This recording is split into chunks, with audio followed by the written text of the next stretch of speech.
Thank you. Hi, good evening. Please can I welcome everyone to this meeting of the Licensing and Regulation Committee on Wednesday, the 6th of September from the Wharton Suite, Winchester Guildhall. The time is 6:30. My name is Councillor Brian Laming, Chairperson of the committee. This meeting is live streamed from the Council's YouTube channel, and recording will also be available after the meeting. Subtitles can be switched on, and advice on how to turn these on is set out on our website. And I'll remind members to use their microphones and can everybody ensure their mobile phones are on silent. In the unlikely event that it is necessary to evacuate the building, the fire alarm will sound. Please follow all the instructions given to you by a team. And I welcome members of the public to this meeting.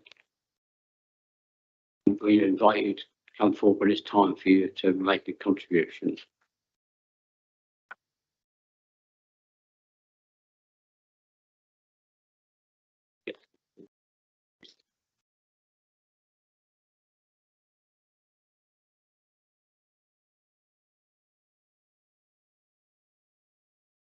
Thank you for letting me know you were stuck in the traffic.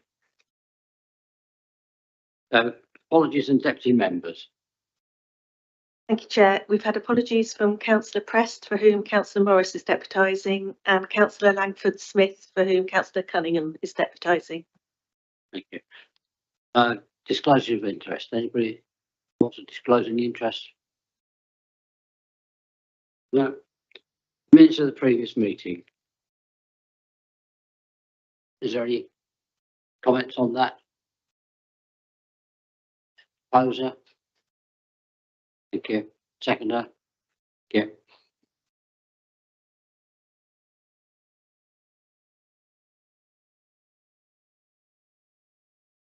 Public participation.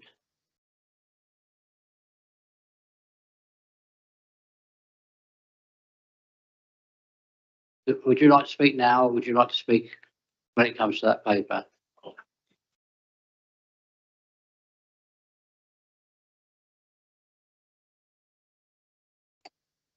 And there's an optimist. Thank you.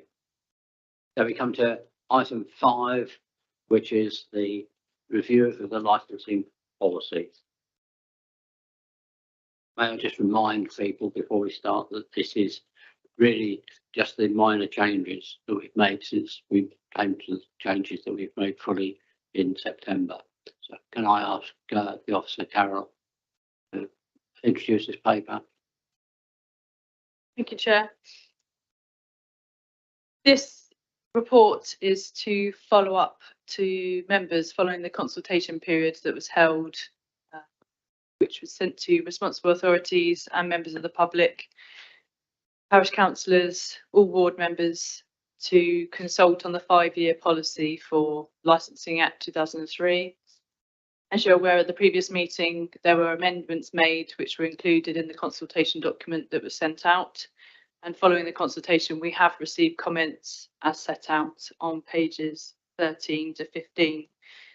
The purpose of the meeting today is to consider the comments that were received and any suggested changes to the policy in light of those comments. There are a couple of repeated comments, should we say, as we've referred to in the report, which there is a suggested amendment, and a couple of those which we've not suggested to include for logistical reasons or not necessarily relevant to the actual policy itself. And this is shown in Appendix 1 to the report. And the recommendation is that the policy attached is recommended by the Licensing and Regulation Committee this evening to Council in January 2024 for their approval and adoption. Would you like me to go through the comments stage by stage, or would members happy that you've read the report? I don't want to say too much if I don't need to, but happy to go through the comments if you'd like me to. Yeah, I think we'd ought to go through the comments. Thank you. So on page, in fact, sorry, Chair, there is a typo which I need to refer to on page 13 as well, but that's where we're starting. So on page 13 of the report pack, under the consultation and comments, the first comment by Cheriton Parish Council, there's a typo, there's a reference to the Environment Act 2015, That should read Environment Act 1995. In all further correspondence, it does refer to 1995. I was obviously dealing with another piece of legislation at the time I typed that. But yeah, just to make a reference on that section. So under 11.3A.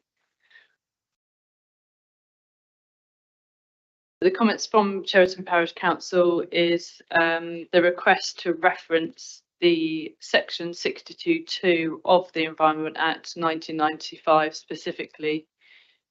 And that's also been commented by the South Downs National Park and Itchenstote and Ovington Parish Council. Now, the policy itself does already refer to the South Downs National Park and our duty as an authority to have regard to the purposes of the park. But it appears that I think there's an expression of interest that we reference that better in relation to the actual section of legislation. So I have added that into the revised policy for members to consider today.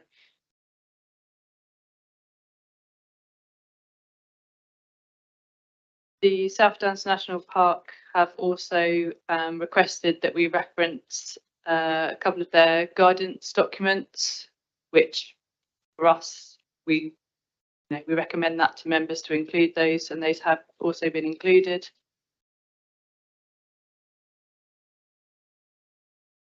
There's a comment from Councillor Steve Cremason, which I also met with him to try and distinguish the trying to set out in the policy the different types of premises that we might cover without, he was trying to give an idea, but without being an exhaustive list. Like I'm echoing a lot.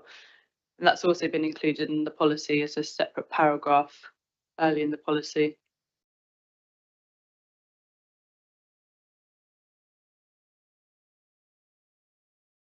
Itchen Valley Parish Council commented that they'd like to see a published list of licences on the council's website, which is something that other licensing authorities do have public access to.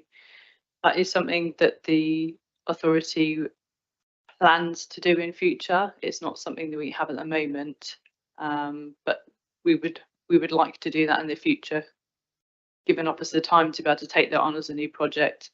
However, we don't think it's necessary to refer to that directly in our policy. So we have acknowledged that and agree that yes, public access is obviously something we want to promote for the public to be able to look at licenses. And certainly if anyone contacts us, obviously we'll refer and redact personal details, but send copies of licenses out to people.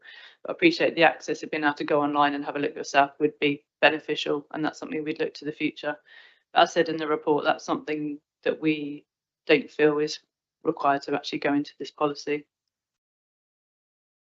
Itchenstote and Ovington Parish Council referred to that already. That's also a request for the specific reference to the Environment Act 1995.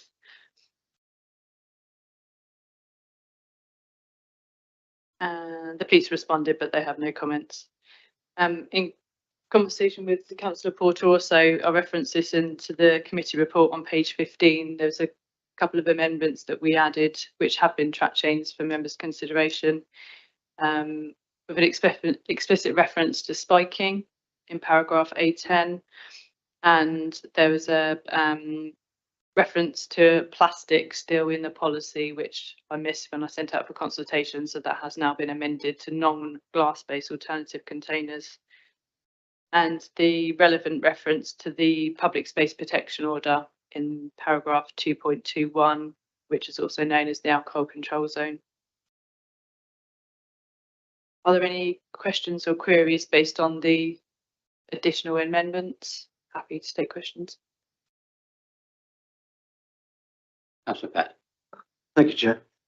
Just a brief question. The Levelling Up and Regeneration Act is all of 3 weeks old, but I believe in it the have regard to the purposes of the park has been upgraded to support purposes of the park. Can we change that word in the final draft? I've not seen that, but if that's something that members wish to consider today to amend the policy, then obviously members could vote to do that this evening.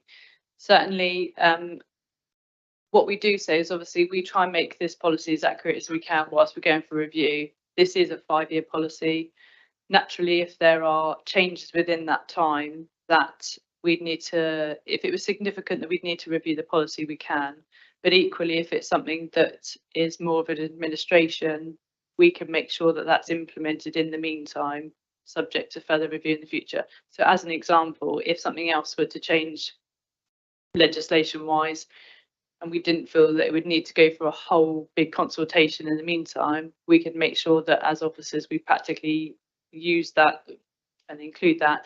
So an example would be the licensing subcommittee report for members if we were to be considering a new application or a variation where the premises might be in the South Downs National Park.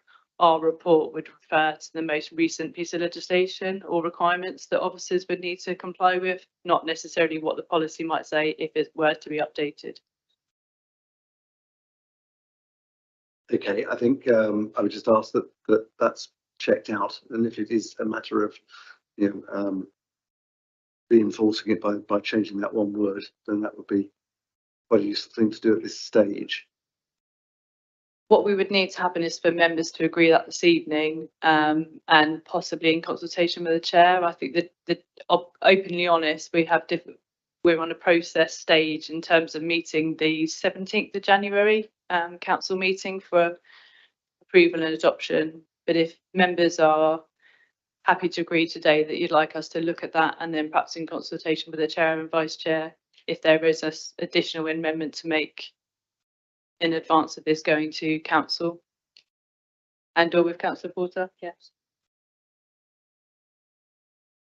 Will that be satisfactory to you? Yeah, entirely. I mean, I think as long as we recognise that change somehow, whichever way is, you know, the best and most straightforward way to do that, then fine. Yeah.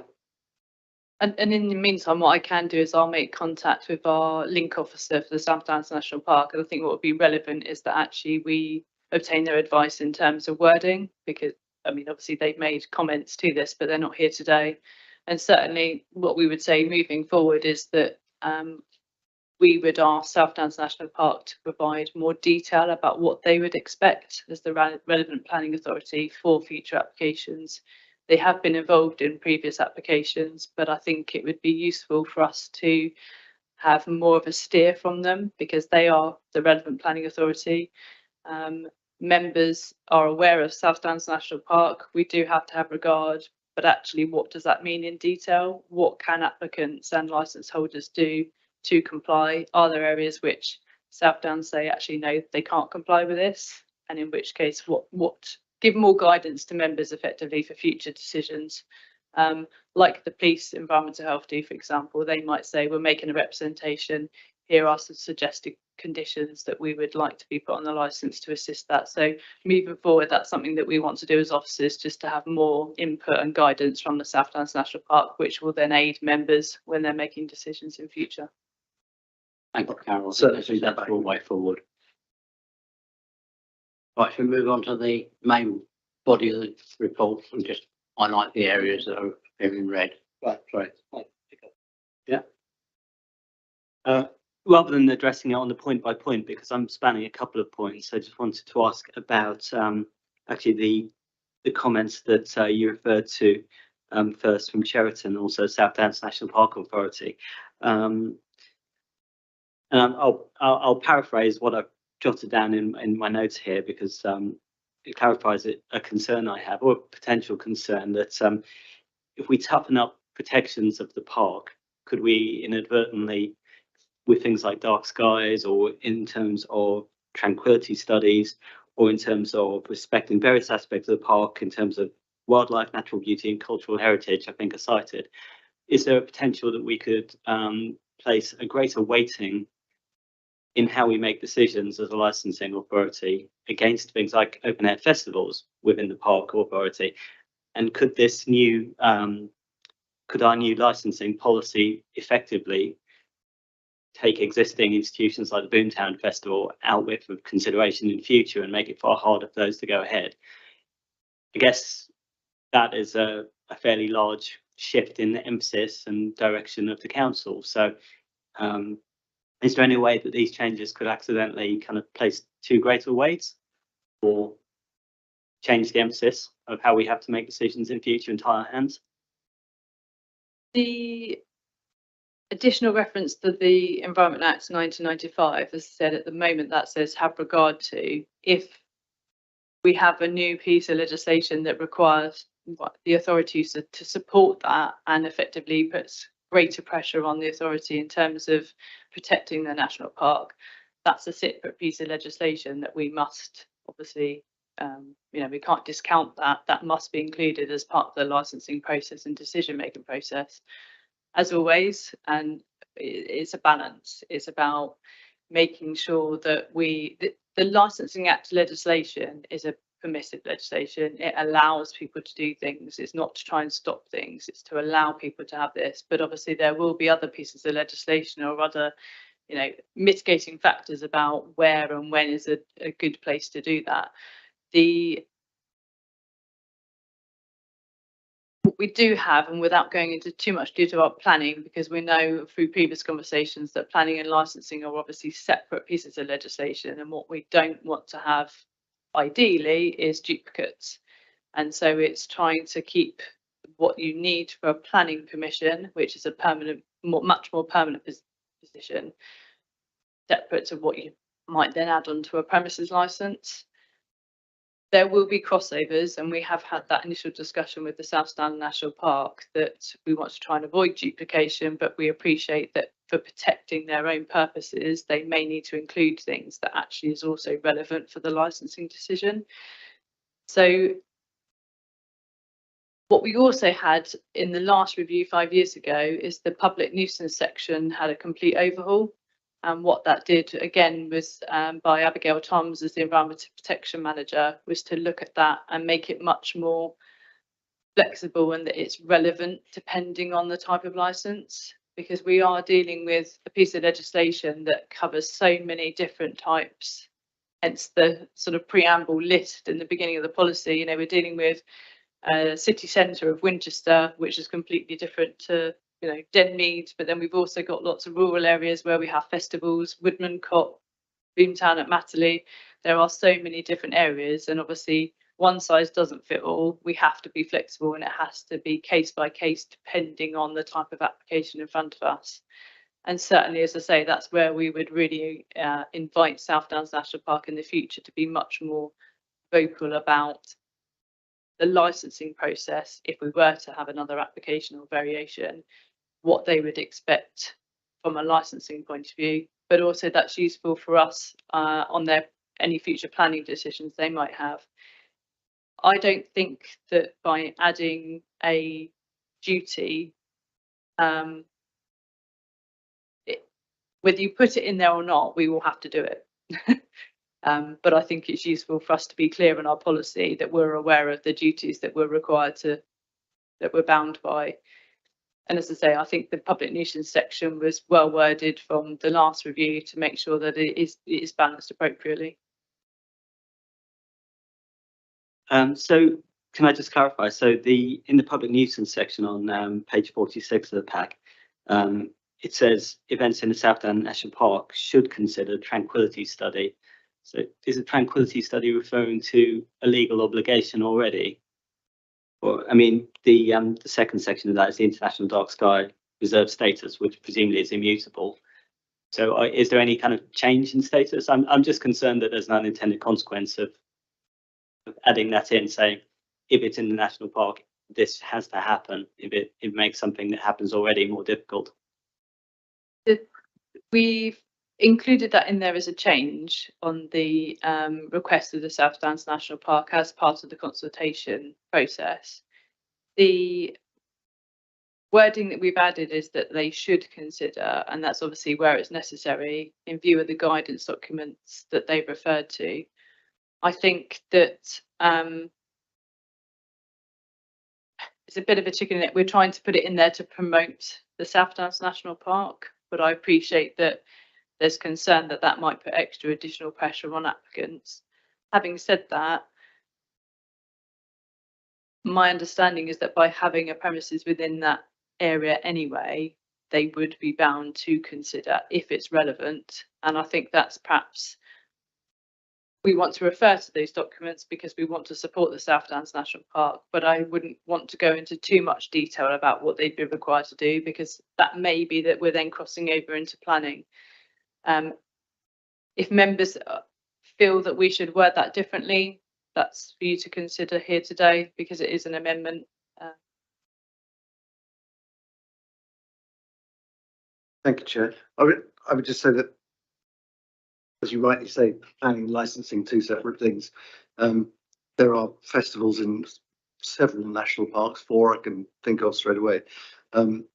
If a festival is given planning consent by the national park, then clearly this licensing committee will need to consider its licensing constraints. And I think consideration of those elements that the park have asked us to put in there is entirely fair.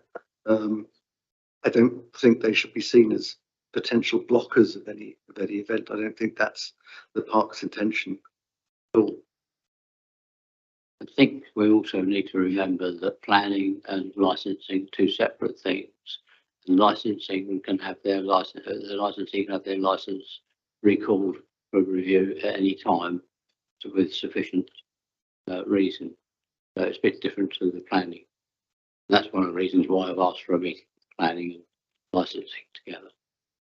Yeah, thank you, Joe. Was going to make reference to that. I think also, as I said, if members think the wording should be changed, then I'm happy to discuss that. I think the reason why we put should consider is because our expectation would be, if you're an applicant or a licence holder that isn't within the South Downs National Park, you should consider it. I think it'd be wrong to not consider it. However, that doesn't mean that they're necessarily bound by it. It's just saying you should have consideration to these policies.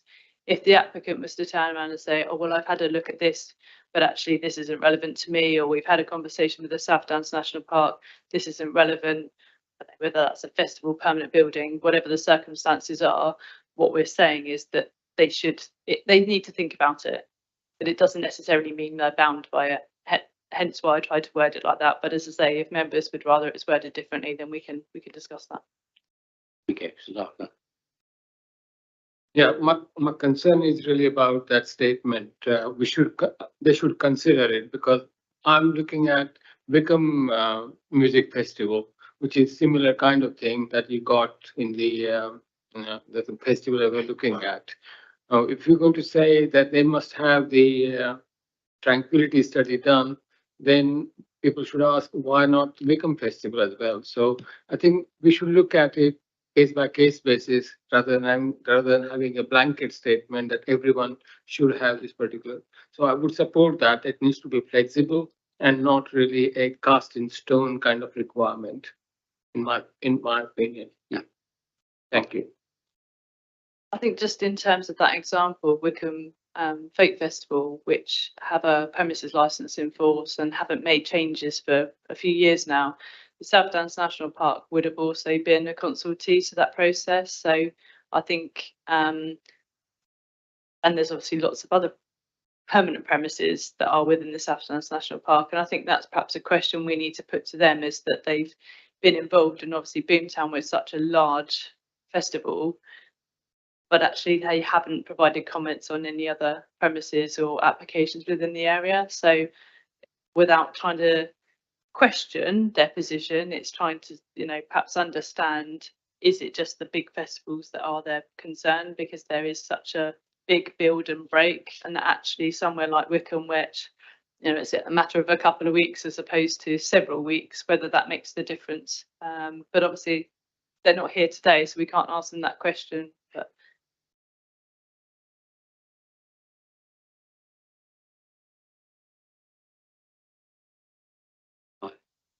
we now proceed through the report and pick out the actual changes. So please, right downstairs, and I can see. May I have a brief input? Yeah. And I'll endeavour to be brief. That's brief. In your terms rather than mine. Half a person, please. Okay. What we've all got to remember about the existing festivals, when we're looking at them, licensing and what South Down Park are interesting. I looked at two distinct aspects. The South Downs National Park does give an input to licensing to Winchester when it's looking at particularly environmental issues, more so with the two big events close to Winchester, without naming them because that may not be fair, as opposed to the Wickham one, which is a very much smaller event, but nonetheless, environment is still considered as an important aspect. And if you look a little bit farther at the small music festival that takes place in one of our large comprehensive schools in the southern part of Winchester district, it's actually on the school grounds. And I'm not sure, well, it's actually outside the national park. That is, even though half of the parish concerned is within the national park. It's one of these anomalous situations. But licensing looking particularly to the events that take place within these festivals. The music, in which case we're looking at things like sound. My goodness, how we're looking at sound is quite incredible. If you go around with the David's department, when they're checking sound, you'll be quite startled at the effect of the geography of the situation of that particular night, even though that moment has on the spread of sound. But we're looking at licensing as being distinct from pure environmental issues, which tends to be what the national park rightly considers, particularly with the bigger events. And this is, we always have done this successfully with the biggest pop festival we have.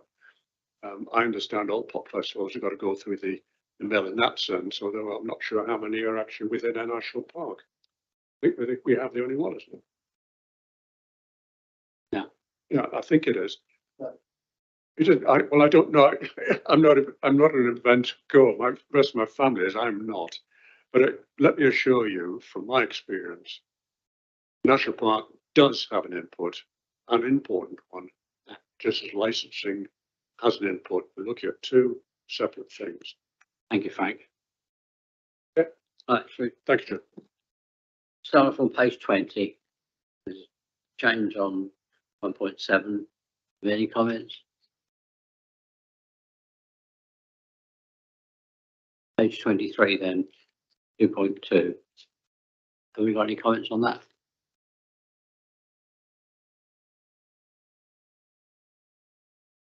Page 26.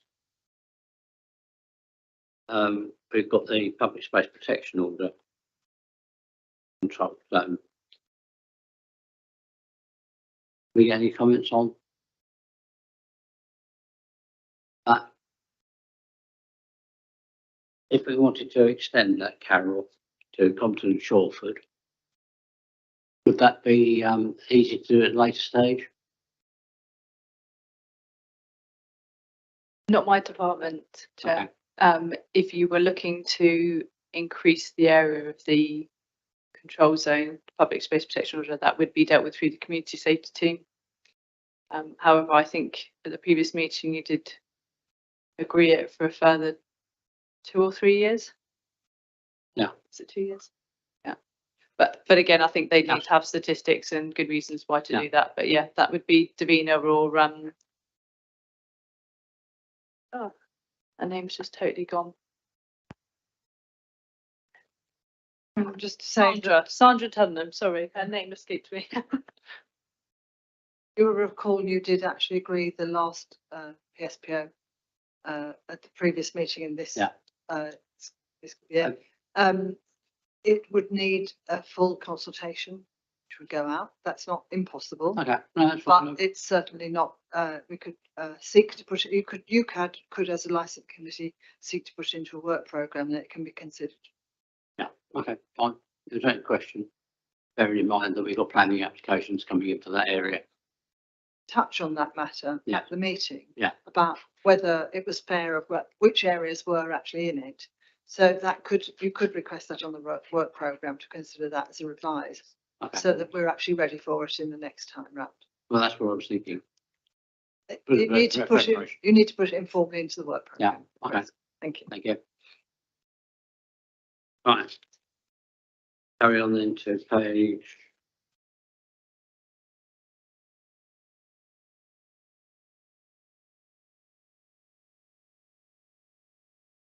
get there in a minute. Page 41. A10. Any comments on that? No.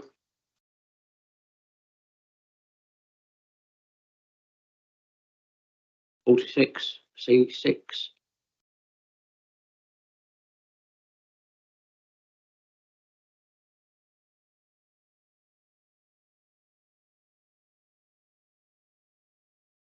I welcome, Chair, the dictionary at the back of the report. But on page 43, the use of the word adequate, you don't really define that at the back. And how do you define adequate? Or if you're talking about adequate warning in case of fire, what is adequate? What's the, well, there's a whole set of adequates there, but I looked, I think, well, right, okay, I think I understand that, but slightly different meaning for every one of them. And I thought, I looked then at the dictionary at the back, if I may call it a dictionary, there wasn't a clear definition as to what you meant. No, and I think it's deliberately vague in that it is case by case, and that would certainly be guided by Hampshire Fire and Rescue, Hampshire and Isle of Wight Rescue Service, sorry. They are a consultee to every application that we would receive and any review process. And what we're trying to do is to refer to the fact that there obviously are requirements under public safety. However, as we're talking about planning, similar with fire safety legislation, that would take priority regardless of whether it's a licensed premises or not. So they have their own legislation, and most of the fire safety requirements are dealt with completely separate to licensing now. But what we didn't want to do is remove every reference to fire safety because there is that legislation. We still wanted to show that they need to consider that as part of their applications, but anything that they would include or be of concern would obviously be picked up by the Fire and Rescue Service as a responsible authority.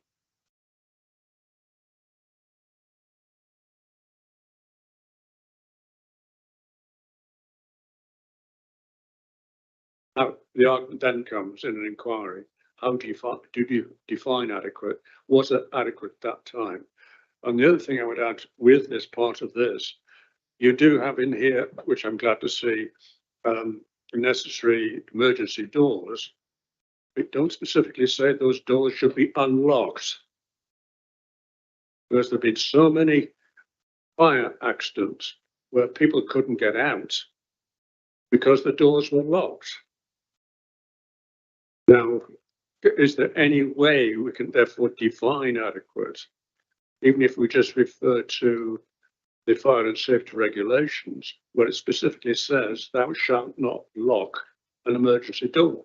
We have that situation in the Guildhall here. We have had situations where one of the doors has been locked, and yet if it's an emergency door, both of those doors should be unlocked.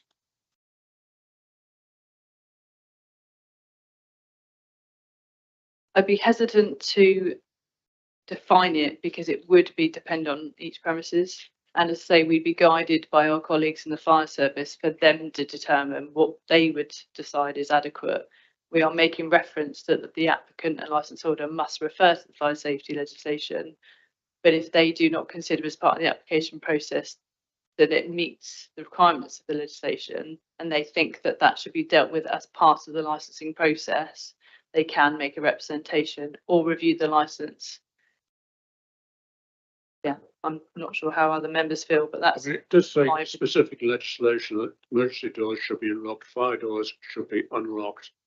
And where things go wrong, the licence holder or whoever within that establishment has effectively broken the law.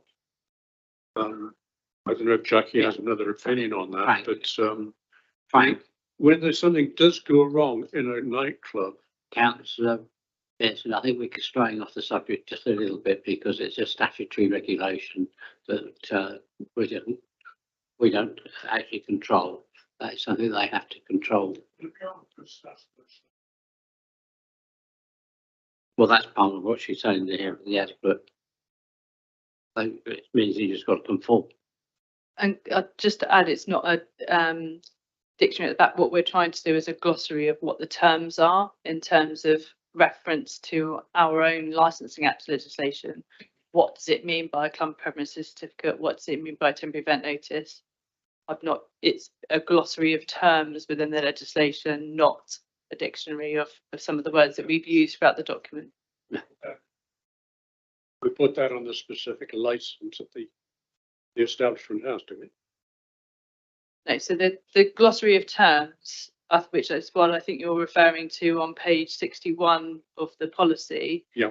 That is terms that are used within the Licensing Act 2003 legislation, which Right. we are breaking down to simplify as an explanation of what those terms mean.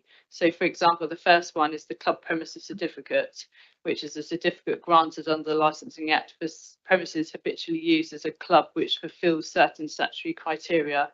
Yeah. We're not using that section of the policy as a dictionary. So I would be loath to add things like adequate, because that's not what the glossary of terms is used for. Yeah. And equally, if what we don't want to do, our policy shouldn't, in my view, list every single piece of legislation that anybody has to refer to. That's not what our policy Sure. is for. What our policy can refer to is different pieces of legislation which are relevant, but we don't have any powers to implement. So as I said, the fire safety order and regulations are Yeah. dealt with completely separate to licensing. However, they have a knock-on effect because it is a licensed premises as well. Thank you, Carol. I mean, it's Okay. statutory that we have to be controlled by. Councillor Porter. Thank you. In support of Carol's statement there, can I just remind members that these amendments are based on having been consulted with the public and the police and fire safety and everybody else. And there were no amendments suggested to this section at all. The word adequate that's involved in this section, the opportunity to have that license in the other sense of the word, the opportunity to make sure that it's appropriate for that particular site. But since there were no changes recommended by any of the authorities that received this and read it and responded, then it's not really in our position here to make any changes at this point in this section. No, I agree. Thank you. And the other point is that I was going to make is that there is a national, we are informing people about what we want to see in Winchester. And as we said, we have to be compliant with national legislation as well. And that's what we are doing. So I don't think there is any room for any movement in this. And we do believe we're giving everybody the opportunity to follow national legislation as well as local legislation. But also we do hold safety advisory groups for the bigger, more challenging sites, not necessarily even bigger, just more challenging sites. And that is part of the process too. Thank you. I was really referred to that when we started the meeting. Right, so but we can carry on. Sorry, did you want to say something? I think Councillor Porter's said something similar to what I was going to say, but I think I was going to point out that section B3 does sort of address Councillor Pearson's concerns between the first and second sentences, but I think it's somewhat implicit because it does say taking into account areas listed below and any others identified from either health and safety and specific fire and safety risk assessments. So it does actually already contain an implicit sense that there's legislation there that has to be compliant with, and also risk assessments that should have taken place. I mean, we could possibly put in a bridging clause in between saying compliant with any relevant legislation, but I think it's already in there by implication. It's implicit. Yeah. I think it's the dot that's gone actually. It should say a dot after 2010 and then go into the new sentence on adequate provision. I think it's just retagged. Yes, you're right. That should be I think the formatting's got a bit AWOL, because I've noticed when you reference B3 that later the counter-terrorism starts at B1 again. So obviously that would be B4 and B5. I think when I've amended the track changes, we've lost some bullets there, so apologies. But yes, Councillor Porter, you're correct. There should be, that's the first bullet point under B3 should actually be a full stop, and then a separate bullet point for adequate provision of safe ingress and egress. Thank you, Carol. it really comes back to the point we made at the beginning that this is just going through the amendments that have been consulted on after a previous meeting. So if we carry on to page 54, we've got the amendment for the non-glass based alternative containers. I think everybody's in agreement with that. Been a sensible way forward. And then after that, we've just got the results of the consultation period. So I think that's. Has anybody got any questions on any of those? So we come back to the recommendations. The revised statement of licensing policy under Licence Act 2003 be recommended to the council for approval and adoption. Do I have a proposer? Thank you. Seconder? Thank you. Chair, Might be saying the same thing, Nancy, about the earlier discussion with councillor Pett's reference to the levelling up document in relation to the support of the South Downs National Park. I think that's useful to be minuted to clarify exactly what members would like us to do as officers in consultation with yourself and Councillor Porter, who you'd like us to, review that wording in advance of going to the council meeting. Sorry, I've forgotten that bit, but I thought it was already in. So thank you. This does go to full council to decide or to vote on, so we can just confirm that before it goes to full council, Yeah. and then we can make this members Yeah. of full council. I think for my part, given that a change of wording that is or isn't in the legislation, then it's going to be binding anyway. It would seem that if this is going to full council, we might as well just change the word if that if we can find it in the act. We'll check the wording. Yeah, thank you.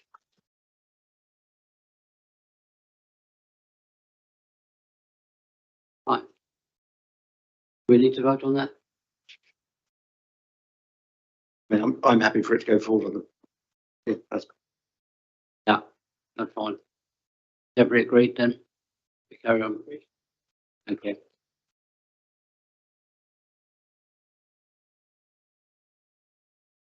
Yeah, come on for the next report. My release, this, you don't need to stay for this one, do you? Sorry?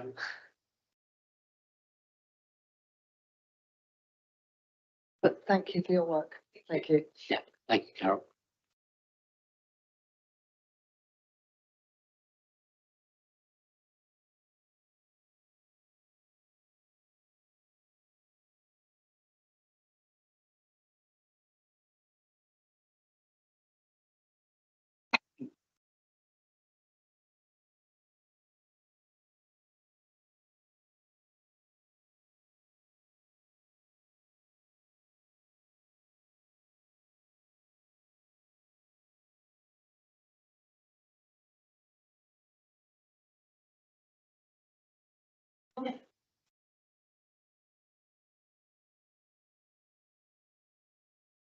Shall we start off with the public participation for the next paper, Mr. Davis?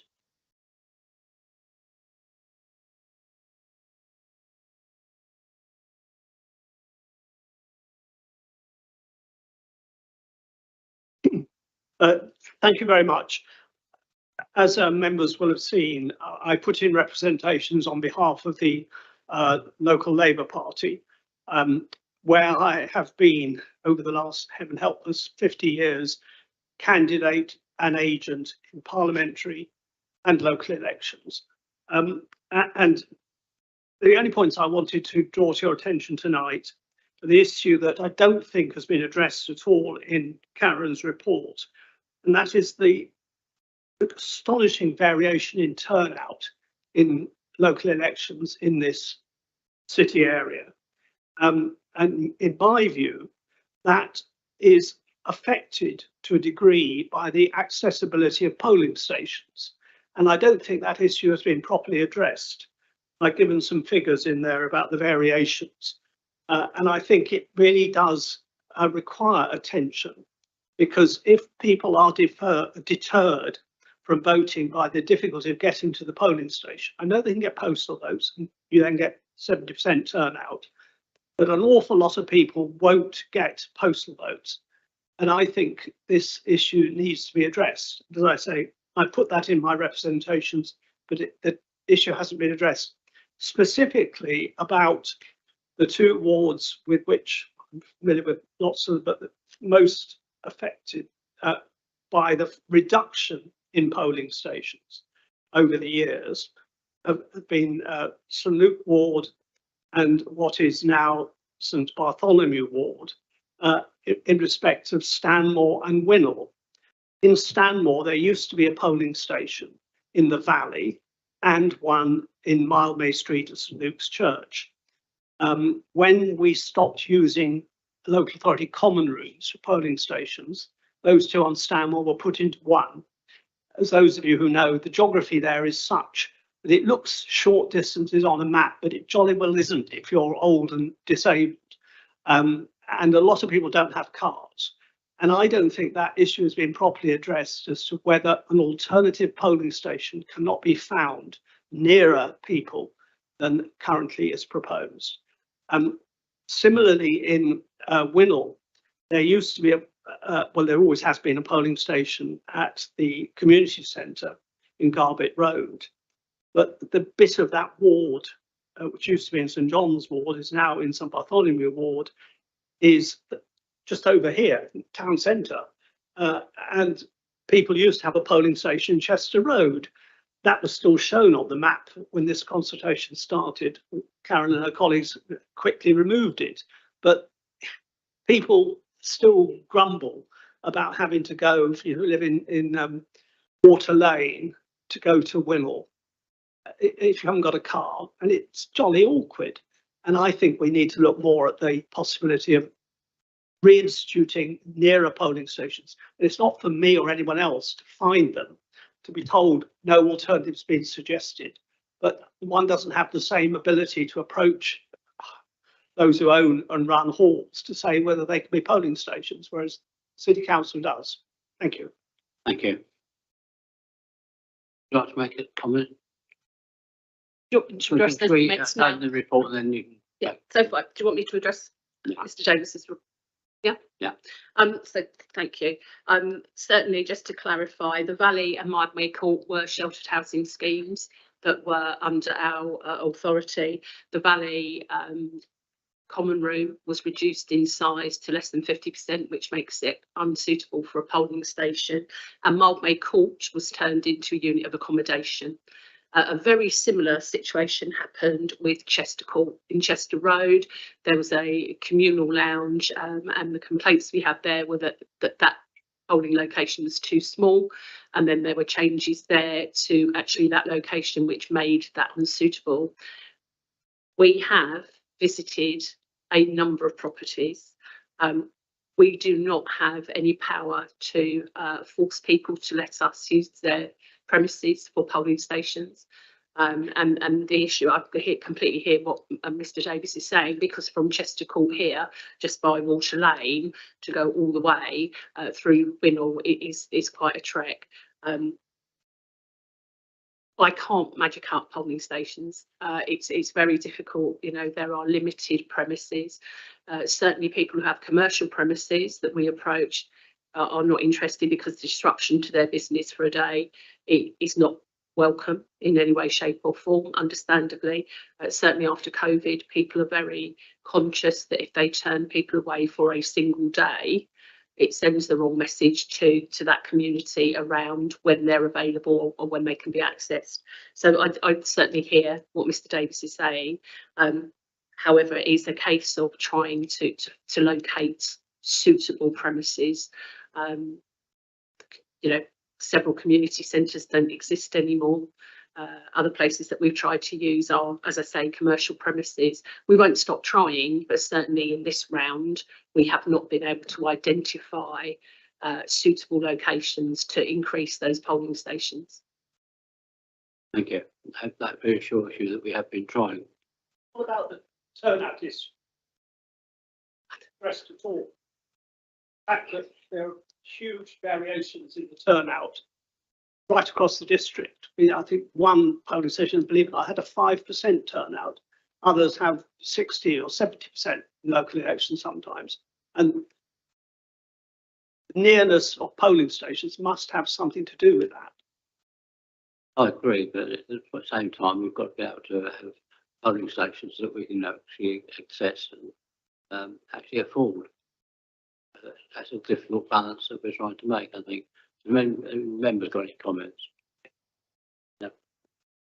Karen, thank you for your answer on that one. I just wanted to pick up on your point about the fact that you were continually trying. Is there any, what are the incentives to continually try at the moment? How's that structured outside of this particular cycle?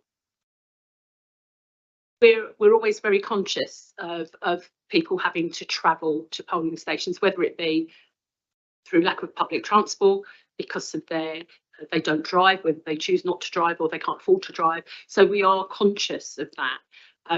However, in the area, the city centre area, certainly the locations that we had used historically are going.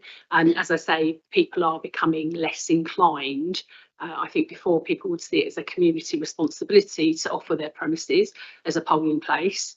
That doesn't, doesn't override their need to build their businesses. So it is something we're aware of. For emerging communities, we'll talk about that, I'm sure.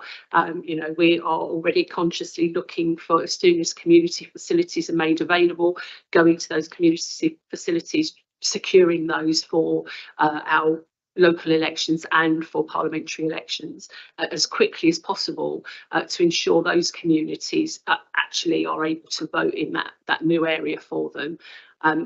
Whilst the review is only every 5 years, please don't be under any misapprehension that we only look at polling stations. We look at polling stations every year. Last year we were looking for this year's elections. We are very conscious of we will have a general election in the next 12 months and we need to secure polling places, ideally the same polling places that people are used to polling in, to ensure people know where to go and we can encourage the turnout that way. I think it's also fair to say that we all here would encourage people to vote. Right, thank you. Shall we move on to the paper now? Sorry, Frank. So I appreciate what Patrick is saying. I think every one of us looks at the voting figures at the end of every election, but I'm also aware that Karen and her department really pulls out all steps to try to find these polling stations. I mean, I would look to, we're not yet at the level of the state of Georgia, where political changes specifically exclude a section of the community from voting. At least I've never heard that suggested. But I will say what I have noticed, that the bigger the wards are, that seems to be in line with the reduction of numbers of some of the parties that were on the council in the past. But last thing I would say, a reduction in numbers voting, frankly, is disgusting politicians. We've got to face it. And people are looking at us saying, well, what the heck are you doing? I'm not going to vote for anybody. No, I'm going to be honest about this. Anyway, can we move back? Sorry, Mr. Councillor Morris, didn't see you. Yeah, could I just follow up on that? Appreciate hearing what Karen has to say about the percentage of people voting at different voting stations. Did you have any thoughts on that? The numbers, there were some numbers mentioned by Mr. Davies there about different. We have historical data for turnout going back, 10, 15 years. There aren't huge fluctuations in specific areas. I'm not saying that isn't because we've changed or amalgamated polling stations. I think judging turnout is very difficult, and it depends on what's going on in the country. It depends on the weather on the day. So there are lots of different factors that play into turnout. And it's just something we do analyse after every election. Our colleagues from political parties ask us for information. We provide that information. Turnout information is provided at verification at any count.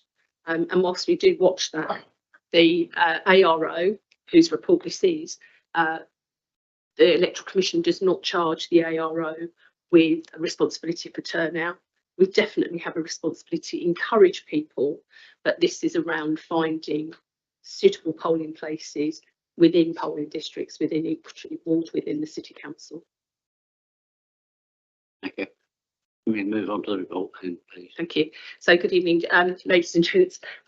First of all, I'd like to start by explaining there is a typo in the front page of this report. So for avoidance of doubt, I corrected what I thought was a typographical error. I've done it in several places only to find that I've not corrected it. I've actually compounded a problem. So if I could crave you just to amend in recommendations for Newlands, where we have XW3, that should read WR3. At 12.1, the same mistake. I have corrected that back to XW, it should be WR3. And in Appendix B, where there's a reference to WR2 to WR3, as opposed to it being WR2. So I do apologise. So the report before you is actually a report of the Acting Returning Officer and is a result of a statutory review of our parliamentary polling places. We have carried out this review. The timing gives us quite a large window, but we are conscious that we are due to have a general election within the next 12 months. And as a team, we felt it was really important that we secured those polling places for the parliamentary election, and we had agreement, and if any changes were to be made, we are in good time to change our register. Now, we've just published on the 1st of December, any register amendments can be made well in advance of our May local elections and the Police and Crime Commissioner elections. Due to the changes in the 2022 Elections Act, there is now a stronger duty on the ARO to provide accessible polling places. And when we talk about accessibility, we're not just talking for maybe the elderly or disabled. We are talking about looking at how can people access these polling stations. Are there reasonable transport links? Are there good walking routes, etc.? So there is a stronger duty. So the electoral services team have been out to every polling station we use and carried out full surveys from a template provided by the Electoral Commission to ensure that we have those accessibility requirements as strong as we possibly can in the places that we want to use. The recommendations before you are for 3 polling district changes, which we hope will help us with our emerging communities over the coming times to be able to locate and find good polling places within those communities. So that work, if we do that work now, means we don't have a large piece of work to do when we do identify a polling place. We can just, as you are probably aware, the returning officer is able to make those temporary changes and put those places in order and then come before you at a later date to make those permanent changes. We had 35 responses to the consultations, and the Headbourne Worthy section in your paper in front of you reflects the fact that we had 16, 17 representations from that community alone. So we felt it really important that we gave you some real meat there in terms of what we have tried to do, what we can do, and why we've come to the conclusions that we're coming and putting before you this evening. One of the most commented thing is we could use porter cabins, and I just want to explain to you why porter cabins are not always the most suitable place for a polling place. They are very difficult to get hold of. Given the recent issues in schools with the rock cement, a vast number of porter cabins have now been moved to school sites and are being used for the foreseeable future. Our colleagues in central London have really cornered the market in the southeast. So the majority of people that supply porter cabins in this area are shipping those porter cabins to central London locations for local elections and for general elections. So they're difficult to source. By nature, they're becoming more and more expensive, and they aren't always a reasonable solution in terms of the size of porter cabin that we can obtain. And it isn't just the porter cabin. If we site it somewhere where there are no facilities for staff, we are then involved in hiring in portable toilets, etc. So the costs escalate. The Electoral Commission, you know, we have not reduced polling stations on a cost basis here and never have, and hopefully never will. And the Electoral Commission do, however, allow some authorities to reduce polling station numbers based on cost to serve. And I'll give you an example. Our cost to serve, once we look at the polling station cost and our staffing cost, divide that by the last general election number of votes in that polling station, they range from 62p to £12.82. So, you know, some of our more expensive polling stations actually come out some of our cheapest because of the volume of people that are actually visiting them, and some of our cheaper polling stations, when we add the staff in, the number of ballots that come out of the box, as I say, so it's a wide variety. We've got everything in between, but I just thought it gives you some understanding of some of the costs involved. Thank you. Any questions? Because I think we'll take the report as a whole on that. Sorry, Councillor Porter. I do Yeah. have a question. Yeah. Thanks, Karen. That was very useful, your indications. And I'm glad you've looked fit to split Whiteley into two, Y1 and Y2. Absolutely needed. But I was hoping that you might be able to find or secure a polling place, polling station for the other one. I was looking at the school. Of course, the school obviously you looked at, and it's not possible. I was looking at the area near the school where the currently the use of the parking lot, future community center. Perhaps when the time comes, when the community center is built, you would consider that. As you said, the porta cabins are expensive, and that's not really an option. But if it comes to that, and if you have to do it, perhaps that's the option we could consider. That's my opinion about the Whiteley polling station that we looked at. Thank you. Okay. Certainly with Whiteley, we are aware that there is a community centre build due, and as soon as that build is taking place, we will be approaching the management committee to secure that as a polling station. Looking at the plans, though, it still does isolate quite a large part, so we're just trying to work out, you know, is there somewhere else we could also go to make sure that people don't travel all the way through, you know, that estate to get to a new polling station. So to add to that, there are now links being established between the Whiteley Meadows and the Curtis Meadows. There's a through road between the two that's in place, and there are walkways as well available. Yeah. So having this common place in that area will really shorten people's walking distance all the way up to the meadow side. So perhaps one at least in that area would be very useful. Two would be ideal, but I mean, that's calling for quite a lot. Thank you. Councillor Pearce. I think I agree with what's just been said. I mean, when I look at the Whiteley polling station, there's one for 3,731 voters. And that one is at Meadowside Leisure Centre. Now, the distance from the top of the hill, Sleeper Lane, down to the Leisureside Centre is quite appreciable. And although I've got to say most people on Sleeper Lane do have cars, I don't know whether they have electric bikes, Jackie, but I would not like to cycle down Sleepy Lane because of all the sleeping policemen down there.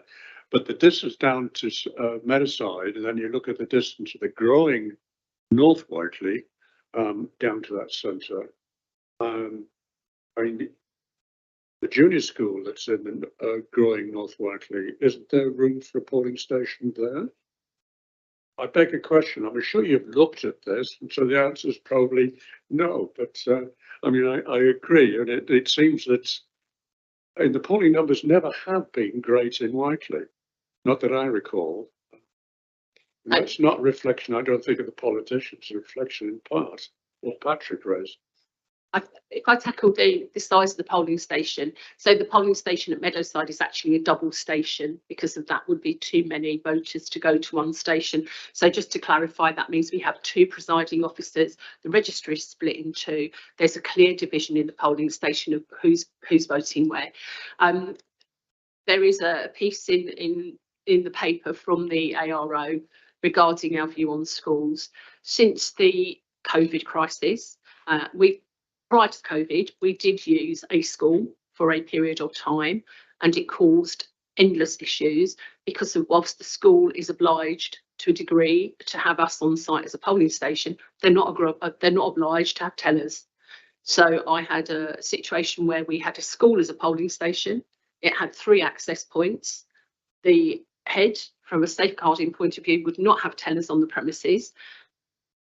They asked if they could sit in the car park. They sat in the car park. However, they only saw a third of the people accessing that polling station because of the variety of access points. Bearing in mind this is a parliamentary polling place review, it's very difficult to ring a head teacher with 25 days notice and tell them that you're coming to their polling station, because that's all of the, as you appreciate, we have a 25 working day. We work every day, but the working days are 25, and to secure a polling station in 25 days, if we haven't already been there and it's not somewhere that the electorate know and understand where they go to, is very difficult. That 25-day period doesn't really give us enough time to write to people and say, we've changed your polling station, which is what we do if we've moved somebody's polling station, because it's really important they know where to poll. I appreciate we send polling cards. If I had £1 for everybody who told me they don't read their poll card, I'd be very rich, Councillor Pearson. But it's not enough just to send people a poll card. I feel that we need to write to people if we change their polling station in the run up to a parliamentary. So the heads of schools, we approach them. They don't want us there, and I appreciate that there is in some quarters a duty. However, it makes life very difficult for political parties, and isn't always going to be the solution. When we originally went down to, and I'll take Newlands, we went to Bearwood School, and their projections were that school would not be filled for several years, and we used a classroom that could be accessed.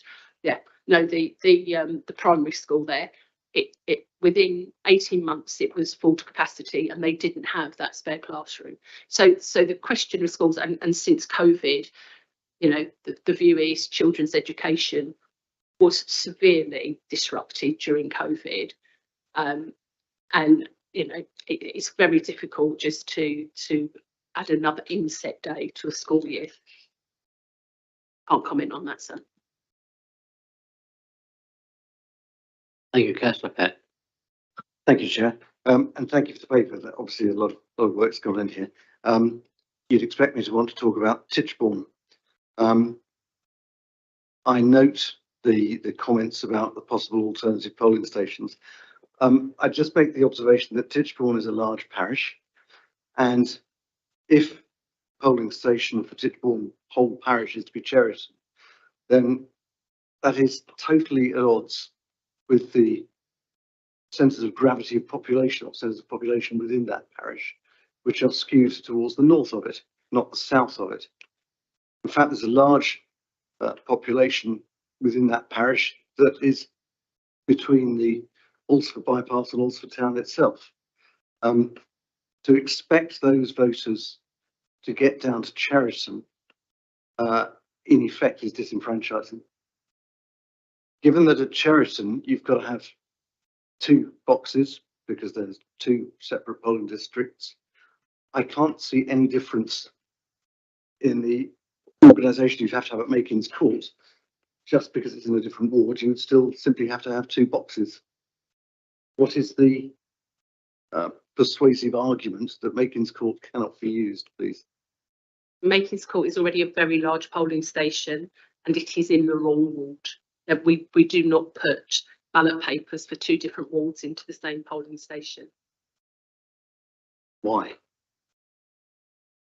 Because the capacity for calamity increases. So it isn't something that we have done. It isn't something that the Commission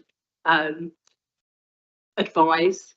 So the ARO has a duty to meet the standards required at any election, and we just would not put 2 different ward ballot papers.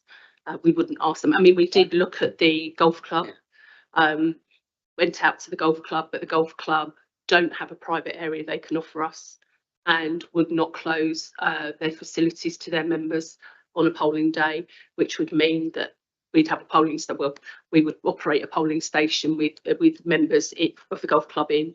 That's not suitable. It's not viable. It's just really tricky in these areas to find locations. I don't dispute there's a balance of risk here, isn't there? But I would have thought, as we heard from Mr. Davis earlier on, there's a greater risk in this instance to disenfranchising voters than there is to not trusting your staff to ensure that the right ballot papers go to the right people. And that really concerns me. Thank you. Councillor Porter. Yeah.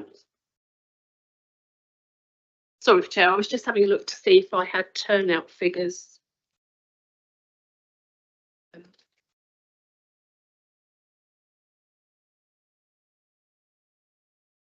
the actual turnout for the last general election was less than 120 ballot papers in the Titchbourne Arms. We've had no representations from any members of the public on that polling station, and we've had no comments in previous consultations. It is just, it's a pub, it's a commercial premises, and they're telling us we can go there if we want a gazebo in the garden. It's not suitable as a polling station. No, I accept that. The argument's not between the Titchbourne Arms and anywhere. The argument is between Cheriton and Makins Court. That's the argument I'm putting forward. As I say, the instruction we have is we don't mix wards at the polling.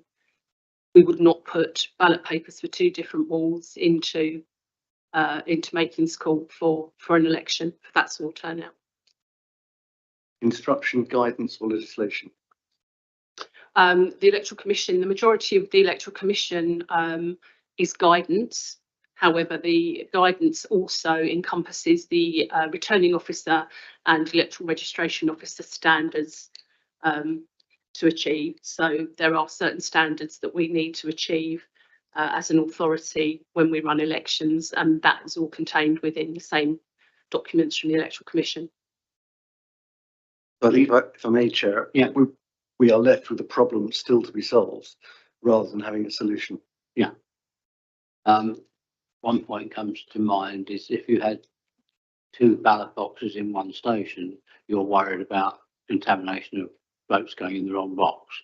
What would happen if you used different colour paper? You can't do that, sir. Okay. Yeah. Because it. Yeah. And supporter. I just wanted to raise 2 points really. One is in the paper it mixes the words Barton Farm and Kings Barton. So I'm just asking that it can use Kings Barton in the recommendation, the first recommendation. It's got split WW to WW1 and 2 to talk about Barton Farm in my copy. I don't know if that's, so it just needs Kings Barton because that's the name of the place that, and everybody is written back as a Kings Barton resident. And I fully appreciate that it's in preparation, a bit like we talked before. It's in preparation, hopefully, for a bit like Whiteley, for a new site at some stage in the future. And the second point is that we have various points. You talked very specifically about access, and it's a request not to separate access for those who are able and those who are not able, so that they're all going in one access. We have a variety of sites where the able go in one access and the non-able go in another access, and I'd like to suggest that one access is given. It makes it easier for tellers, but more importantly, it's more respectful to the people going into the polling station. Yeah, no, I think it's sensible. Happy to take that on board and to feed that back when we give our presiding officers their set up guidance for elections. Thank you. And it also helps the able-bodied to go in with the non-able-bodied as well. Thank you. Councillor Morris.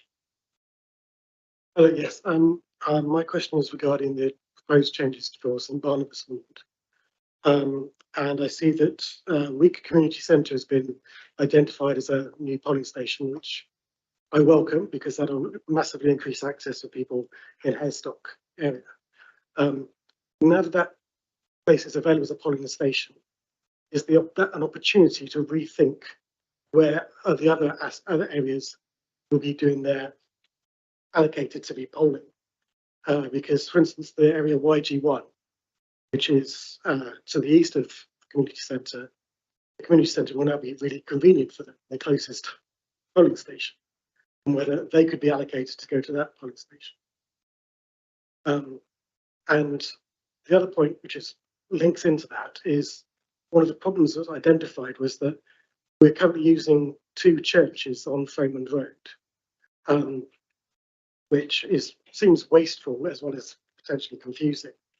And again, in terms of reallocating where people go to polling, at the moment, people in the YH area of Week have to walk up Thomond Road past one polling station to get to their allocated polling station at St Barnabas. And it would seem to me to make sense that they go to the one which they're walking, rather than walking past them, they go to that one. And the final point is, if we have Week Community Centre, I think that may mean that we no longer need the Barnabas Church Hall at all, because that is equidistant basically between Wesley Hall and the community centre, and we are basically just adding an extra polling station where we might not need one. Thank you. I think that division, some of that division is around county wards, because of the YH and the YH1 comes about because we had to separate out part of the polling district for it to sit within the right county ward. So again, when we hold county elections, they need to be, the polling places need to be within those wards. And I think you'll find that's why we have that variety of polling stations around that Wick area. Thank you. Yes, right. Well, Thank you, Chair. 2 questions. First is really for my information. You talked about the cost of using a Portakabin being quite high. Who bears that cost? Does the Winchester City Council or Election Commission or whoever it is? That's the first question. And second one is, since now we are going to split the Whiteley into 2 areas, Y1, Y2, when do the electorate get to know what area they belong to? What's the time frame for that? Thank you. Mike. Thank you. So for our own city council elections, the city council bears the full cost of our election. Or for as an example, next May, when we have the city council thirds and we have the PCC combined, we will have a 50% contribution for every polling station that is voting in the PCC. So there will be a 50% contribution.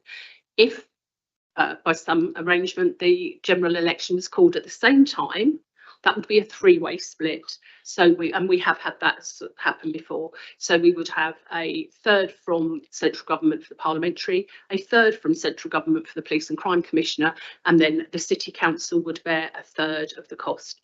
And that's how our elections work. Hampshire County Council, when we run Hampshire County Council elections, we are fully reimbursed by Hampshire if it is in our fallow year, as it should be. After COVID, when the elections were all run together, the costs were apportioned there. I think it was thirds because we had another election as well. And when you talk about the split to polling districts, if this committee agree to the changes to the polling districts that are proposed, those changes will start in January. We will republish registers of the affected areas in February for members, and poll cards will go to all of the electors ready for the next election with their new polling numbers on. Polling numbers do change annually because we renumber the register, but they'll see the difference, the change. We will, after this meeting and when agreement has been made about what changes can be made, we will publish all of the consultations as part of the review, and we will utilise our website and our social media feeds to put out there the changes that we've made, and we'll also do that in the run up to the election. Councillor Beck. Can I possibly offer another alternative for Titchbourne. Have we looked at the pavilion at Titchbourne Cricket Club? Titchbourne Cricket Club, the pavilion there, which is actually a walking distance of both Titchbourne Village and the areas at the back of Alston as well. So there is another possibility. That would be in your gift, Chair. I mean, we, as I said, we are actively looking. We would need to make some changes at this time because of the Titchbourne Arms is not available to us, but I'm more than happy to take away that Titchbourne Cricket Club, and we can make inquiries there as quickly as possible, and then come back to you to let you know what the outcome is. No. Yes, are you agreeable to that? Yeah, I think it's a good suggestion. Any other questions? Just a matter of interest. What is the ratio of postal votes to actual physical voting? It changes throughout the district. I have a current register of around 90,000, and I have approximately 18,000 postal voters registered. Some areas we've got a 70% postal vote electorate. Some areas we've got a 10% postal vote electorate. It just varies throughout the district. Just fascinating to see how that affected the polling stations. And if I can just clarify though, my postal voting data has no bearing on this review. Oh, no. I have to work on the basis that every single one of those people can contact us in the run up to an election and cancel their postal votes. By the same token, more people can come on board for postal voting, but everything is based on the fact that the whole electorate could, if they so wish, turn up at a polling station. Yeah. No, I appreciate that. It was just curious. What was the impact of the need to identify voters on the actual voting figures? Do we have enough information yet? We were required to return information to both of the Department for Levelling Up, Housing and Communities and our colleagues at the Electoral Commission. We published on our website the turnout figures, and we published all of the information that we provided to the Commission that we're allowed to publicise. Our situation was the majority of people who were turned away returned. I think we indeed, and it's something it was less than 20 electors failed to vote on the day after being turned away for not having the correct ID. Would that vary from ward to ward? I mean, Yes. for example, people who are less affluent, less likely perhaps to have self-identification than the more wealthy people of whatever. I think we need to remember that we have a duty to provide free voter authority certificates to anybody who doesn't have any identity or valid ID in terms of what is valid for taking to a polling station. And again, this year we'll run the same campaign using our social media and our communications team, reminding people they will require some ID. We issued less than 200 voter authority certificates here.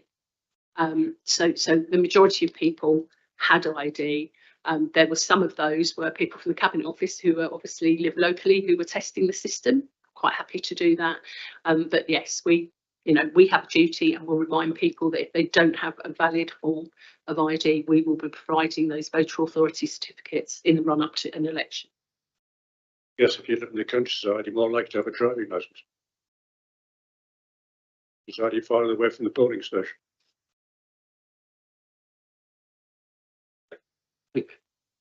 Any further comments? So we come to the recommendation. Following changes to the polling station districts are agreed. Okay, right. Chair, are we just going to clarify the changes that Karen asked for? And I think there was an additional one changing Barton Farm to Kings Barton. Yeah. And I And think, also looking at the Titchbourne facility as well.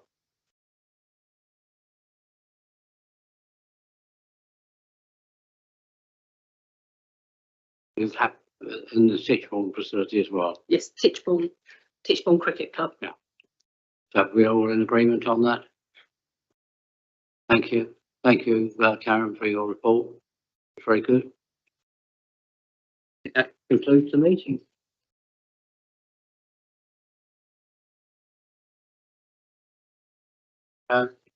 Meeting finishes at 8:56.